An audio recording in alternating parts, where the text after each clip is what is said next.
extremely helpful tool in college. Yeah. So I'll just have that going. So perfect. Hopefully you can hear us. Let me lean into it. I brought a notebook too. So perfect. So can you tell me any about the project you're working on? So it's. Let me. I'll explain it to you at the start. It's zoom out. Yeah. So pretty much something that I and I guess a lot of people struggle with is distraction in the social media age. Sure. And it basically turned into I'm really frustrated with how this is affecting me. I want to educate myself. I hear you. And I've read social media addiction, distraction. I Google it. I've read the first 5 pages of Google results. I think we are. I think so. You go first. You know what you're doing. I'll have the kale salad special. 1 kale salad special. Okay. With salmon, please. Kale salad special with salmon. And can I please get a 50 Shades of Green? 50, okay. Perfect. I'd like the Persian version Pasta. please. That's good. And would you like it with chicken, with salmon? Beef? Beef pasta? Perfect. Could I get an Athenian wrap, please? One Athenian wrap, okay. And would you like that with anything inside? Just the normal. That's Okay, fine. kale salad with salmon, 50 Shades of Green, beef pasta, the Athenian wrap. Is that okay with you guys? Yes, please. Yeah, of course. Just give me 1 second. I'll set this down. Thank you so much. Yeah. Thank Thank you. you. Yeah. So, frustration led to research, and I came across.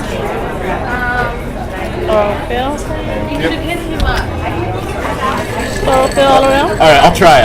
This one's You're made in out of Venice. alfalfa sprouts. You won't be able to taste it, okay? You said none for you? Oh, not the color. Just a little. Just 1 drop of none. You're in Venice, it won't kill you. No one said it'll do anything good for you either, but it won't kill you. This is my first time in California, so I'm trying to do as much new stuff as possible. That's exciting. But anyway, frustration, education, and I came across it was some article on CBS from the 60 Minutes special you did. I saw your name, looked you up, saw LA, and so that's opportunity. And also opportunity. So are you technically here on vacation, or how did you manage the trip? Because you said you're in high school. Right? I have the day off. So Massachusetts is so far. Tell me to fly out. We flew out last night, Caltech this morning, you this afternoon, fly home tomorrow. Oh my god.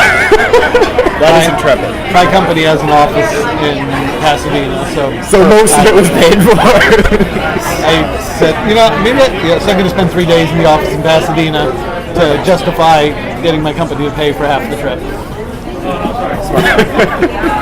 Cheap. And I'm sorry, where do you work? I work for iRobot. Oh, hence the shirts. I interned there this summer, actually. Fantastic. We have one of your original, first-gen models in the office. Thank you. we keep it running along. It keeps our floors almost clean. It's perfect. My co-founder's girlfriend is a social roboticist, and her lab back in the day bought 30 or 40 units just to fuddle around with and play with to see, okay, here's a neat platform. What can we develop on top of it? So now they have all these spares, and at some point she's looking at us, she's like, who wants a Roomba? So sorry, not to digress. No, it's you fine. Started diving into... I read everything I could. I ordered a bunch of books, and I figured I'd get in touch with you, and I'm so glad you responded. And so I've read as much as I could find online about your company. I do have some questions prepared, but does anything... May I see my own dossier? Yes, exactly. I'm gonna make one for everybody. But if there's anything you want to say or add, we don't have to go by the questions at all, but just something to guide us. And you're sure this thing's recording? You're sure it's on? I don't want to get to a great conversation and have it turn out that it wasn't running. It's still going. I did test it before I came, and it's still the time is recording's flashing and everything. Excellent. Okay, excellent. So I guess if you could tell me what your company does in your own words, that would be sort of neat. Yeah, absolutely. It's funny. So we're hiring right now, and that's the first question I always ask everybody. So in your own words, tell me what we do here. So we do two things. We use artificial intelligence and neuroscience to make apps more persuasive and help people kick app addiction. One thing you should know, I downloaded Space in preparation for this because I want to see how it does. Yeah? And it's useful. It's really, 'cause the thing I notice actually, when I only use it for Snapchat. When I'm opening Snapchat and I'm taking the breaths, it doesn't often like make me close the app. So it doesn't make me not open it. Yeah. Instead, what it does is in that time, I think about a legitimate reason for using the app. There you go. And like I think that's just as good because then like as long as I'm using it with a purpose, I think that's Yes. okay. And it gives me that time not to close out of it, but to find a purpose for using it. You get it entirely. Yes. And that's our whole goal. Is we don't want people to stop using these technologies. We just want them to use them responsibly. And in that same way that, you might at some point have already, or maybe one day will, date someone who's a little too clingy, and you just like, hey, I need like a little bit of breathing room and some space in this relationship. It's not like you want to dump them. Just give me my time too. That was a lot of our reasoning going into this. Is that a lot of technology these days has been developed, especially on social media. So Sean Parker and the founders of Facebook just came out yesterday. I saw it. We were in Slate this morning for my CEO had a quick comment for them, and they featured us in Slate. Explicitly designed to be as sticky as possible. I literally saw that same article the day before we flew out here. Yep. And because this is the cultural conversation we're having right now is this what we want? And no one says they just want to full-blown delete Facebook. And that never works. Everyone who says, I'll just delete it, you're back in a week, you don't really quit. It's not designed to let you. So instead, let's get interventions that maybe just allow us to do it responsibly. Take those few moments to find out, okay, what am I really here to do? And be comfortable that sometimes the answer is, maybe I was just a little stressed, I don't really need to be here. And you can leave. Yeah. Just curious, how many breaths does it usually make you take? 1 to 2. Nice. Yeah, we got some people up to 5, but they're really edge cases. It's designed to be responsive to your behavior. Yeah, and sort of track how often you're opening the app. So, let's see. delete Facebook. Did it work? Yeah. It didn't work, or It did work. Oh, congratulations, man! The willpower you got. That's fantastic. It didn't give me anything actually.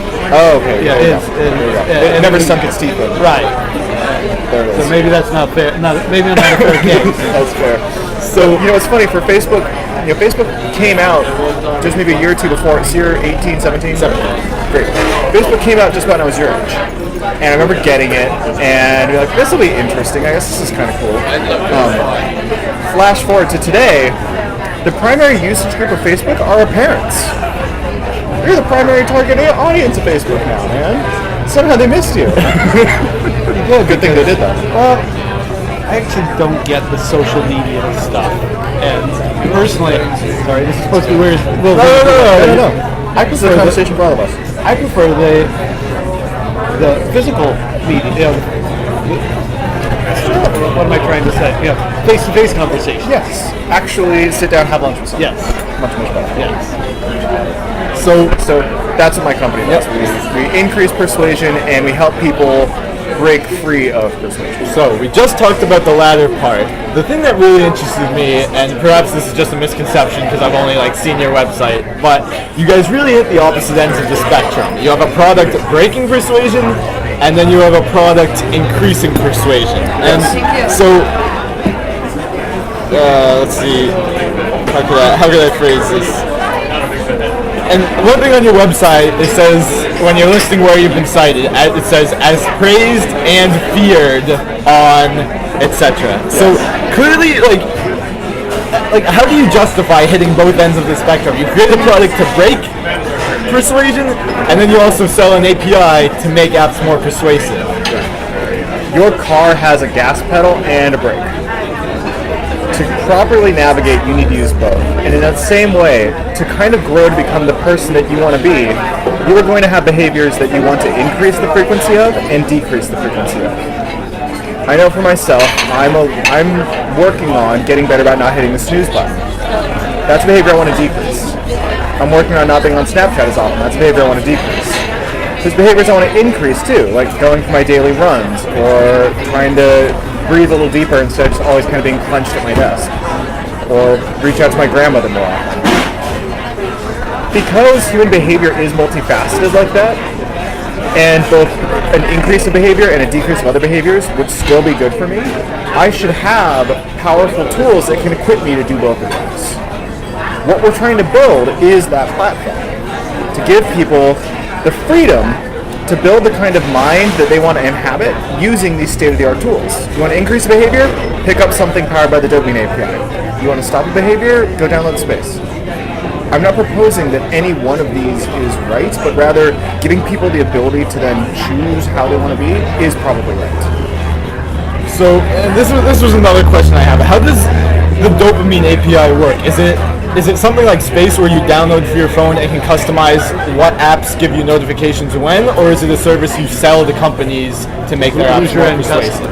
Right, so our end customer is an app publisher, someone who makes apps. So it's not, I'm not trying to be antagonistic, but Sure. The end customer is not the people who might be wanting to change their behavior.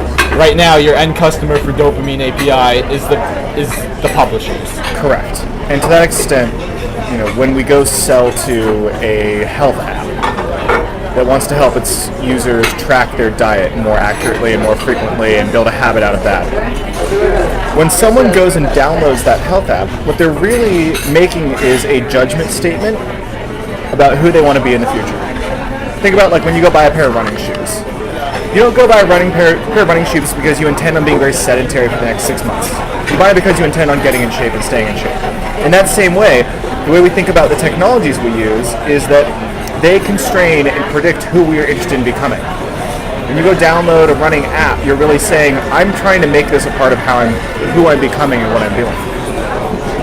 To that end, selling to the publishers lets us hit a lot more people at once, and there's nice data effects there that we get for having all of the running data at once together and then being able to process it through our machine.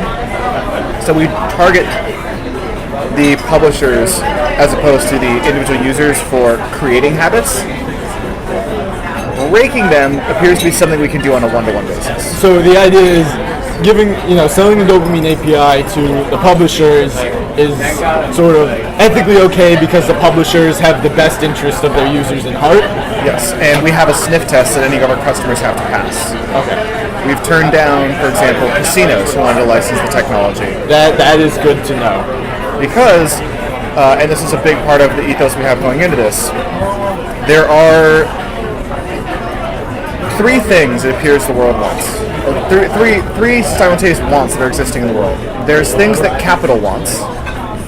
And I don't mean capitalists, and I don't mean money, but just value.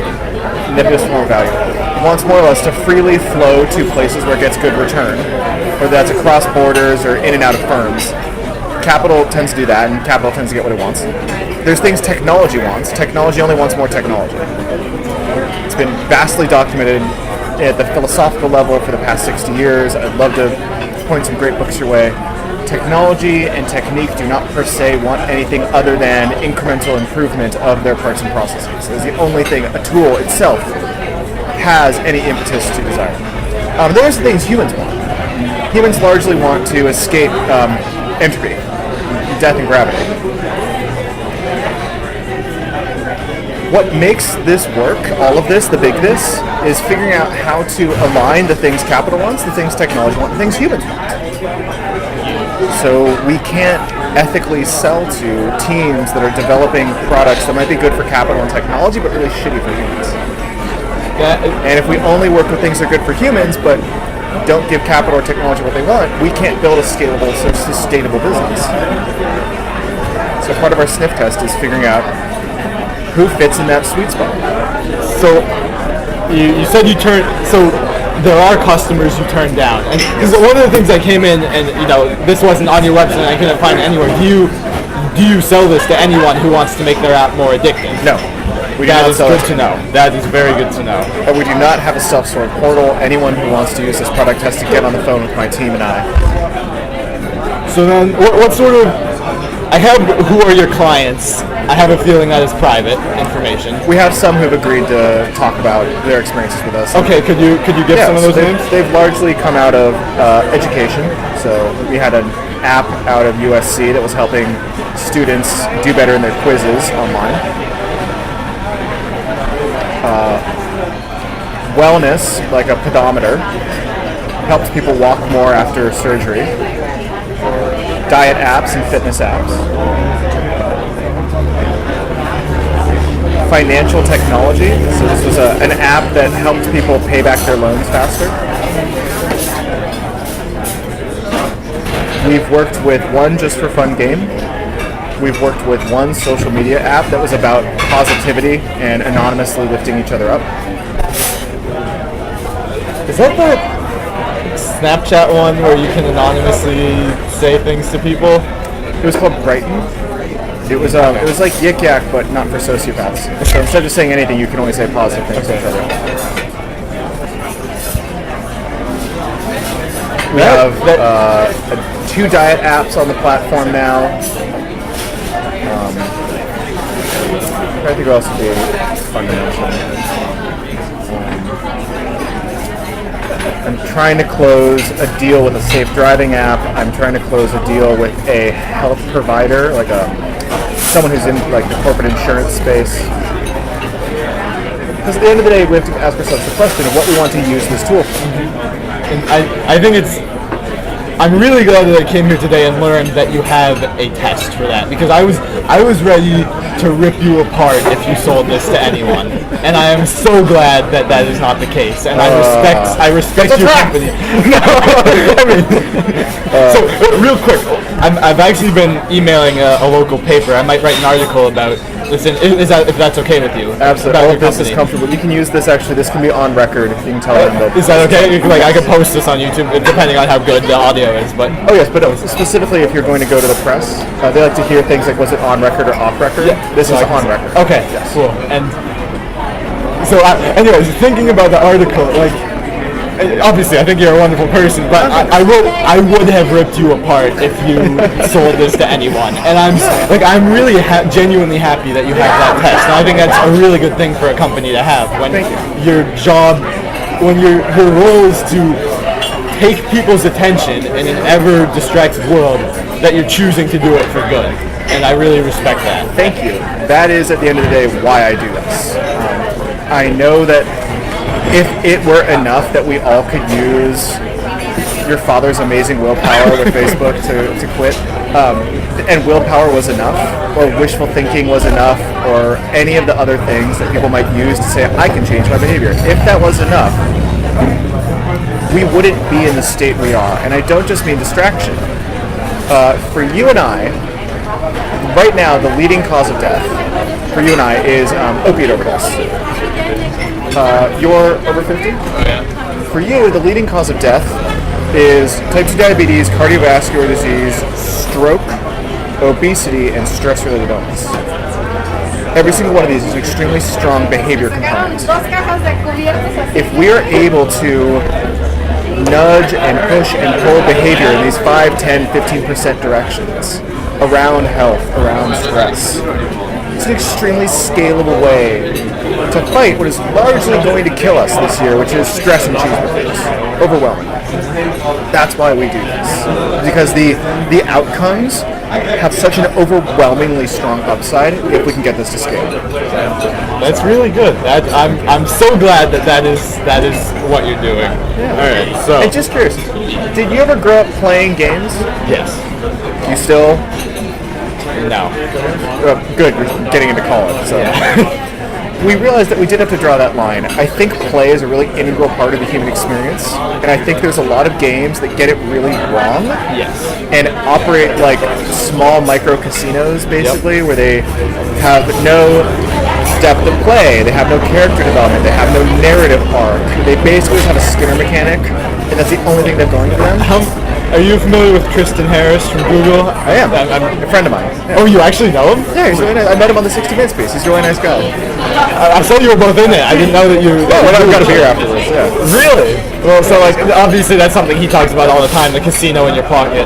Sure. And how that's a problem. It is very problematic. And when it comes to games, even just for fun games, I want to see play be a persuasive part of people's lives. I want people to build habits out of play. I don't need people to build habits out of Candy Crush, because that's not play. there's good play and there's bad play, and there's great games and there's really terrible games. And I don't think the team and I are immune to games. We all grew up playing, and we all still play. I don't play as much, but I healthy, still, yeah. Play is an intrinsically healthy part of a human or an animal's life. So we draw that line there. Is when we look at games, especially with an extra critical eye, like, we're looking at it like, is this an actually enriching play experience, or is this a thinly veiled cash grab? We try to make our decisions like that. I appreciate that a lot. I really do. Okay, well, a lot of my questions now have to be changed. Okay. Prepare for the worst out of it. I really was, and I really am happy that that's not what you do. I'm glad to deliver you that news. This is a learning experience for me. Yeah, I approve. Okay, there we are. Glad to help. So while he's thinking, what do you do at iRobot? I'm an electrical engineer. Spent most of my career writing software. So I live in the embedded space, right where software meets silicon. Sure. Much real-time work, or Yeah. you guys use ROS? Or We don't, because we don't, we've got little microcontroller controlled robots running around. so you guys something as sophisticated as ROS? Right. Okay, that's fair. And they don't allow me to comment on products that may or may not be under development. I hear you. Or is it the chip activates and you detonate or something? Our head of AI used to work in a bipedal robotics lab at USC, where he's now back finishing up his PhD right now. I know most of their work is in ROS. He's walked me through, because I didn't know about real-time programming until I met him, and we started, thank you so much, and we started going down the rabbit hole on like, what he did, and like, okay, so why do you need, get it now. All right. So after reviewing what I have, some more general engagement, distraction, and addiction questions. Okay, so I mean, clearly this is something you work on a lot, but now that I know what you don't do, these aren't as related. But And also, fair disclaimer, I run a software company. I'm not a clinician. yeah, I'm not a board certified psychologist, psychiatrist. Giving you that perspective as somebody who's trained in the neurosciences, but spends most of his day now standing back-end servers back up when they fall over and doing sales. So okay,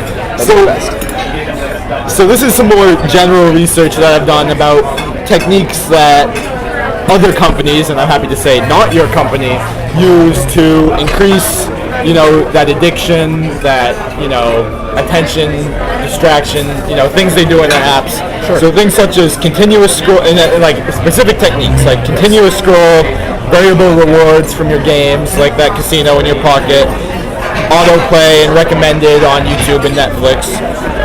They're all, those are all behavioral design techniques. Yes, and they're all put into apps with intent to hook you.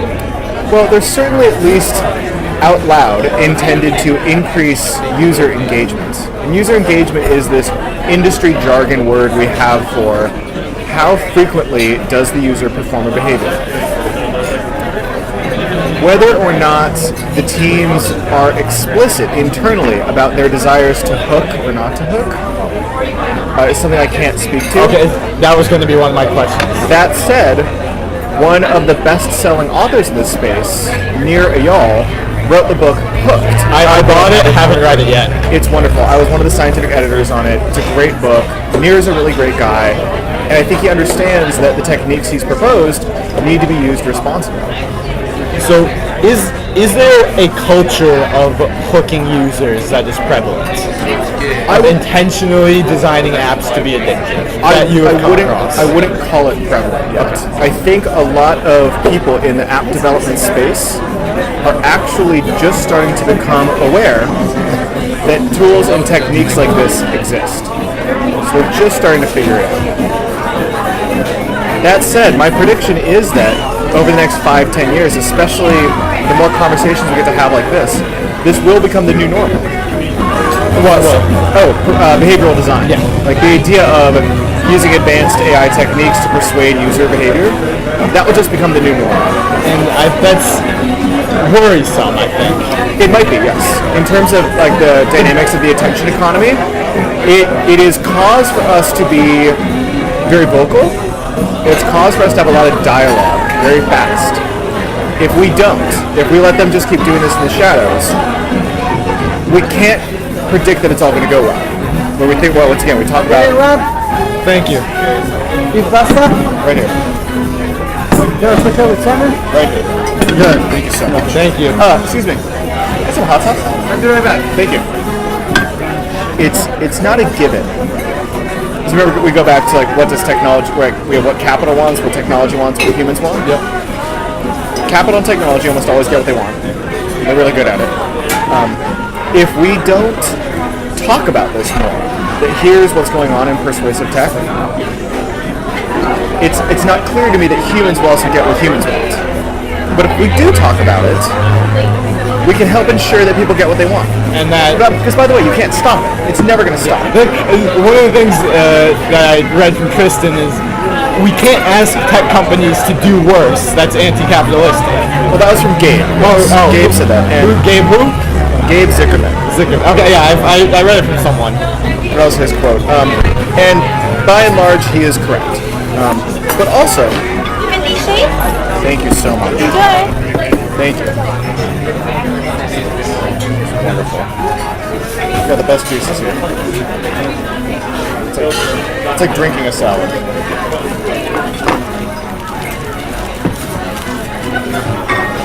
So a lot of my joy of getting to come here and share this meal with you today, it's just nice to get to meet you and think about the coming, is that continuing and furthering this dialogue Absolutely. makes sure that it doesn't just happen in the shadows.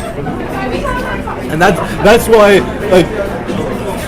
like I said, I identified this problem in my life and I started educating myself. That's wonderful. And the next thing that I want to do is educate others because I think it is a real widespread problem. And that's why I want to, write an article in the local paper and thinking about maybe writing a book.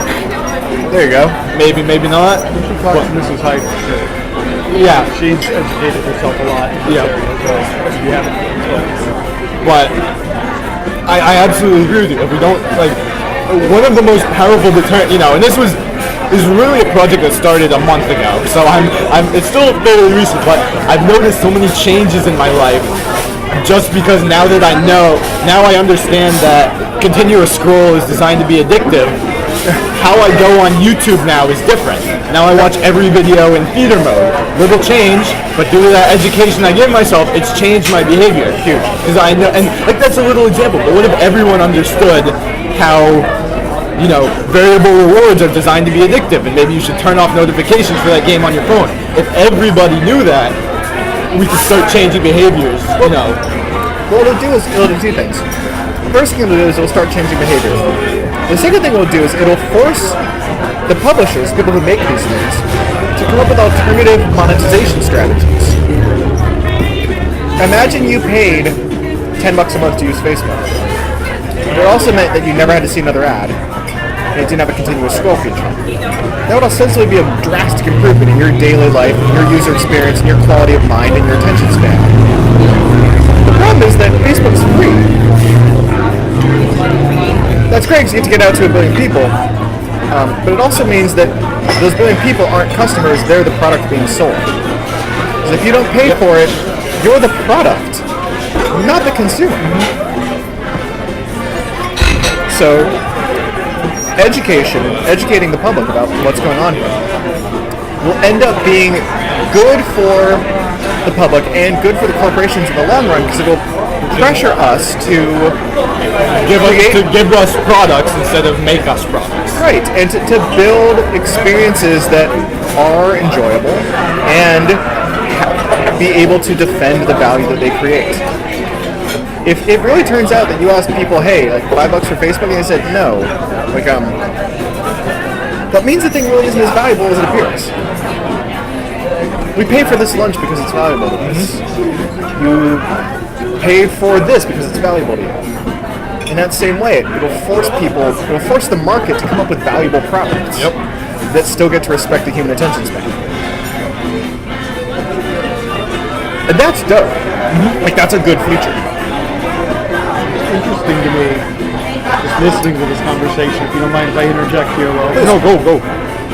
that you're spending, and I applaud you, I think it's great, you're spending time and effort thinking about this.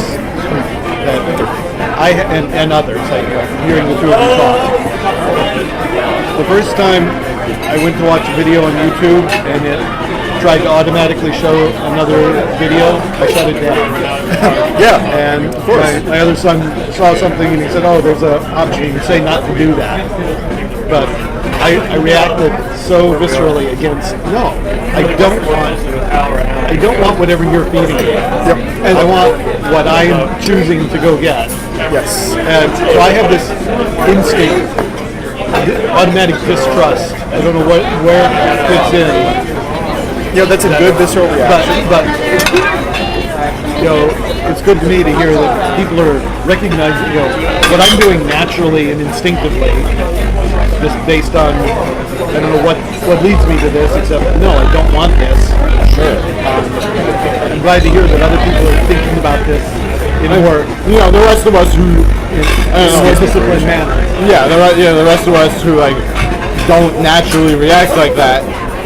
I wish I naturally reacted like that, but sometimes I go on YouTube for a song and then an hour later I'm listening to a different genre and I never intended to get there, but Just keeps drifting. It just keeps going. And it's important that we think about that. There are deeply problematic issues around that, especially around the personalization engines. A lot of the underlying business logic is if YouTube can better predict what video to show you next on autoplay, you're more likely to stick around and keep watching it, and they make more ad revenue. Because let's be clear, Google is first and foremost an ad company. Yep. Right? They make the overwhelming majority of their revenue comes from advertisements. They happen to do the world's best technology work. I was at their offices yesterday, but let's go to the books. Their chief financial officer understands that they make money from advertising, so they've got a deep pressure to continue to figure out how to keep you on longer. What that means at the point of culture, though, is that they have a deep incentive to keep showing you things that they think you're going to already like. Now, of course, there's interesting mathematical challenges about to do that. It's an area of active research. It's intellectually stimulating in its own right, of course. But the social consequences have shown to be disastrous. We find ourselves on an echo chamber. And an echo chamber like that just amplifies our own biases and our own prejudices and can be a deeply divisive tool in the public rhetoric, which I think a lot of people have suggested that with the recent rise of anti-globalization and fervent nationalism here and abroad, we're actually having a deep problem with this right now. We have loved our neighbors so little, even if they think or feel, especially if they think or feel different than us. There's no incentive to, because all we are shown is the content that was mathematically predicted to be optimized to suit our existing tastes, as opposed to compel us to maybe believe something new or different or uncomfortable. That's interesting, because I wasn't really thinking about how this custom entertainment just for you has affected the world like that, but when you say it like that, it really has. If you're only seeing what you're only seeing because the algorithm says that's all you're seeing, then that's all you'll see. Because it thinks that that's what you're going to like. Yeah. And these systems have been developed with such mathematical sophistication and have enough data points now, and the modeling techniques underneath them are good enough that, by and large, dang it, they're right. They're quite good at what they do. And they're optimizing themselves as they go.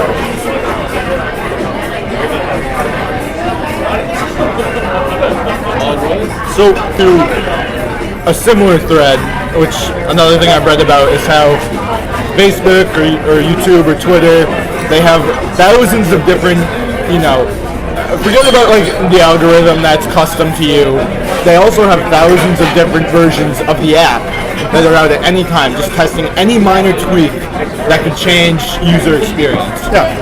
How, can you speak to how prevalent that is and, extremely prevalent, thousands of versions of the app just designed to make it, increase user engagement. Is that a problem? Is that a problem? Is it like, what are your thoughts on that? My thoughts are it's actually an extremely useful tool. So multivariate split testing like that,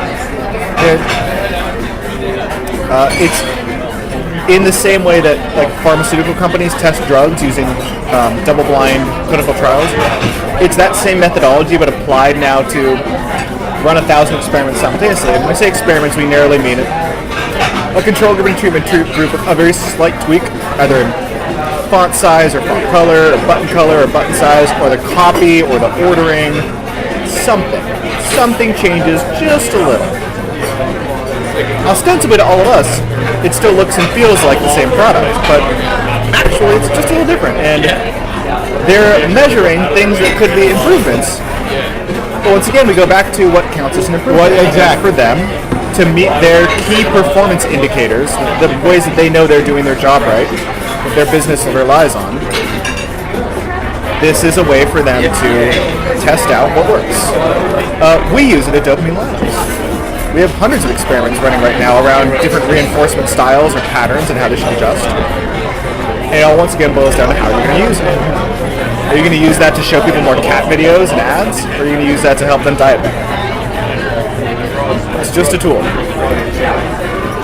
The best thing I've heard this whole interview is I'm so legitimately happy that you choose to use this technology for good. I honestly thought I was going to walk in here and hear you say we sell it to anyone, and I'm really glad that you're doing that.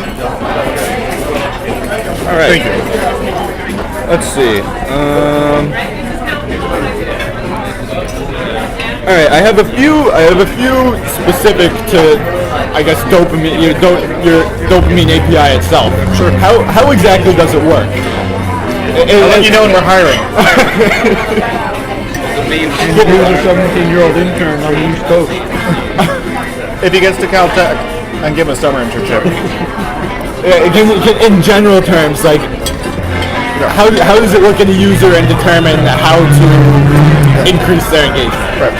So our customers determine what actions they want users to do more, like track my meal, and then design something that they want to give as a high five. Maybe confetti shoots out of the screen, or we show a funny animated GIF, or they earn 10 extra bonus points. Something that would be delightful if we surprise the user with it.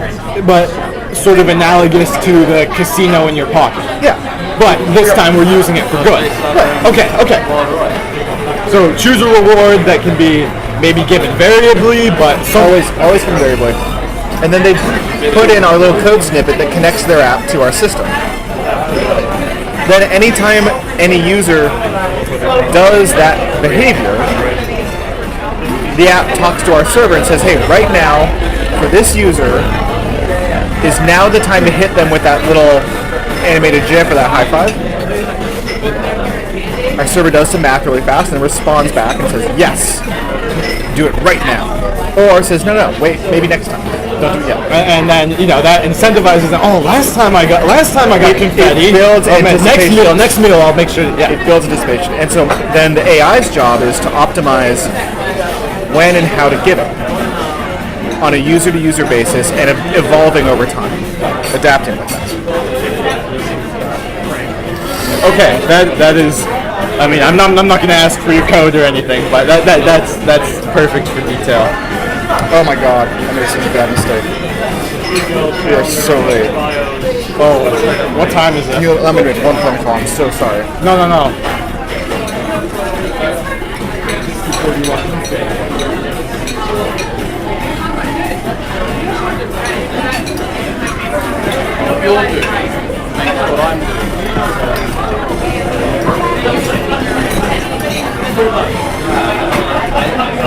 I mean, I've hit all my questions and we've gotten great stuff. So if he has to leave, or scarf down his meal, I think we're good.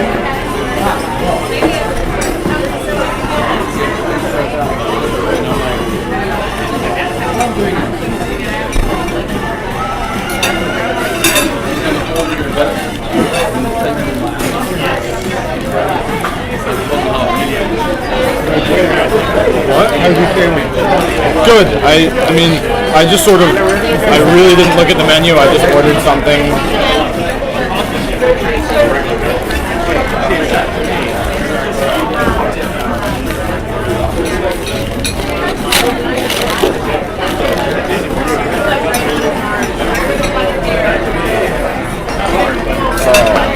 So much trouble. Okay, so I've hit all my questions. If you just need to eat and run, that's I might have to. No, absolutely. I appreciate this so much. We can ask for a box. Yes, that'd be good. So we're hiring a new employee, and I told him to come to the office at 2:30 because I'm like, oh, like we'll be wrapped up with lunch by then. Okay, yeah, Enjoyed our conversation. So what? Do you want a box? Yes, that'd be perfect.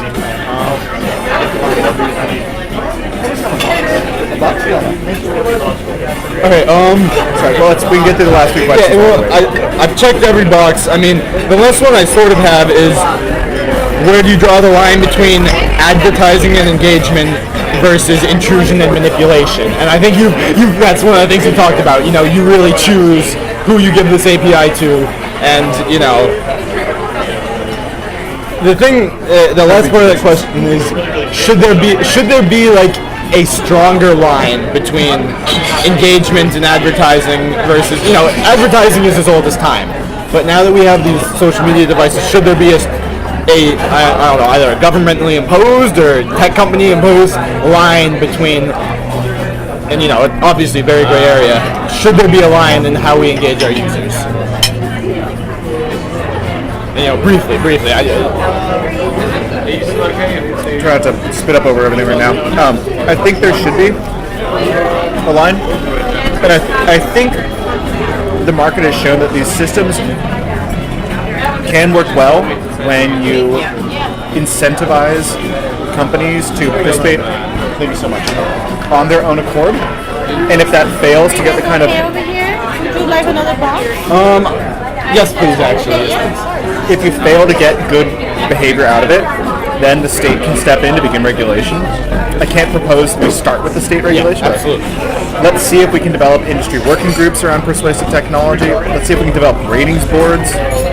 For example, the organizations that control the ratings on movies are not government organizations. That's an industry group that did a good job of policing itself, and now by and large those are almost sort of effective ratings. But things like organic, that label is federal.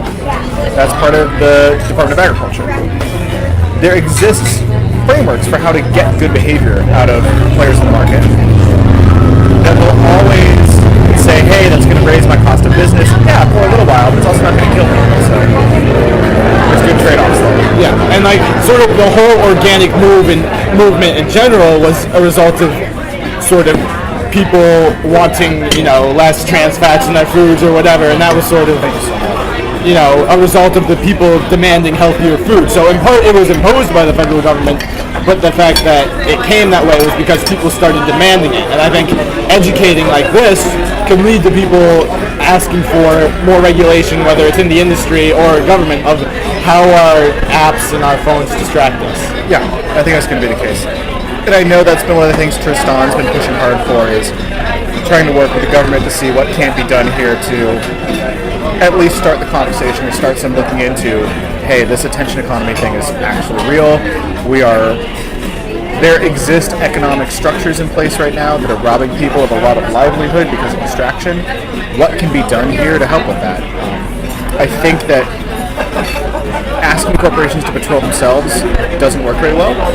Creating industry consortiums and industry working groups that can put pressure on one another and go to consumers with, hey, if you see this sticker, you know it means this. Have been good ways to do it. And then finally, if that doesn't work, that's what the state's for. That's just it. All right, last two real quick. Sure. Is there any way that you could get me in with Tristan Harris? That'll be a challenge, so I'm gonna have to say no there. Because I would check his website. He is booked for the rest of his life. Yeah. What about? Do you know Matt Lieberman at UCLA? I do not know Matt Lieberman. Okay. He wrote. So pretty much part of the research obviously is in what your company does and how, you know, companies increase engagement. I want to also study the psychological and sociological reasons behind why we like to be connected with other people. Mr. Professor Lieberman is at UCLA, and he studies that. And I was just wondering if you knew him. Yeah, I think someone might be getting one already. But thank you. All right. Don't know him yet. Looking forward to meeting him at some point. And it was really a pleasure. Thank you so much, dude. If I write anything, I'll send it to you. I'll send you an email and everything. But thank you so much. And best of luck to you in your application to Caltech. Thanks. I went to USC twice. I know Caltech is a great cross-town collaboration. It's a wonderful school, and I wish you the best in this process. Thank you. Study hard. Take care of yourself. Yeah. Don't eat too much junk food. Yada yada. All the shit your parents tell you. It's all true. It all works. Yep. Listen to that part again. All right. Pleasure to meet you. Oh man. Absolutely. Thank you both for the lunch. Thank you. Awesome. Enjoy the rest of your stay and your flight back. All the rest of the day. Yeah, right. And please do be in touch. Yeah. I will. Anything I write, I'll send it to you, and all that. Yeah. Wonderful. All right. Thank you. Wonderful day. Good luck with the new hire. Thank you. Oh man.